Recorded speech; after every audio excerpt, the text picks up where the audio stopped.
क्या राजकुमारी कुमुदिनी यह जान पाएगी कि जंगल में दिखने वाली वो साधारण बिल्ली असल में एक शहजादी है। बहुत समय पहले चौपला नाम का एक बड़ा और समृद्ध राज्य था। वहाँ के राजा की बेटी थी शहजादी अलीना, जो रूप में चांद जैसी सुंदर और स्वभाव में बेहद दयालु थी। जो भी उसे देखता उसकी भलमनसाहत का कायल हो जाता। शहजादी की एक नन्ही सी बेटी भी थी, कायरा। अलीना अपनी बेटी से दुनिया की हर खुशी के बराबर प्यार करती थी। दोनों हमेशा साथ खेलती और अपनी छोटी सी दुनिया में खुश रहती थीं। एक दिन अलीना अपनी बेटी के साथ जंगल में घूमने निकली, जहाँ एक झरना बह रहा था जिसकी सुंदरता किसी जादुई चित्र जैसी लगी। कायरा उस झरने के पास पानी से खेलने लगी। तभी अचानक झरने के पीछे से एक साधु के भेष में राक्षसी स्वभाव वाला ढोंगी निकला। साधु बोला, देवी, मैं एक तपस्वी हूँ, आपके सौभाग्य के लिए आशीर्वाद देना चाहता हूँ। बस एक क्षण मेरी कुटिया तक चलिए। अलीना का मन नहीं मान रहा था, लेकिन वह धोखे में आ गई। उसने सोचा कि शायद यह सच में कोई संत होगा और वह उसके साथ कुटिया की ओर चल दी। कायरा पीछे खेल रही थी, पर उसी समय उसका पैर फिसला और वह झरने के तेज बहाव में गिर गई। अलीना चिल्लाकर पानी की ओर भागी, लेकिन तेज धारा कायरा को दूर बहा ले गई। अलीना रोने लगी, पर उस दुख के बीच साधु ने उसे पकड़ लिया और कुटिया के भीतर ले गया।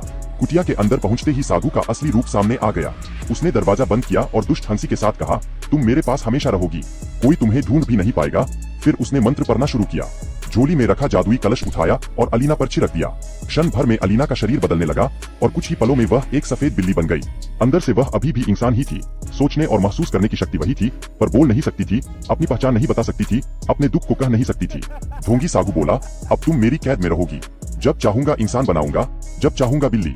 दुनिया तुम्हें कभी नहीं पहचानेगी। अलीना फूट फूट कर रो पड़ी, पर बिल्ली होने के कारण मन की बात आवाज में नहीं बदल सकी।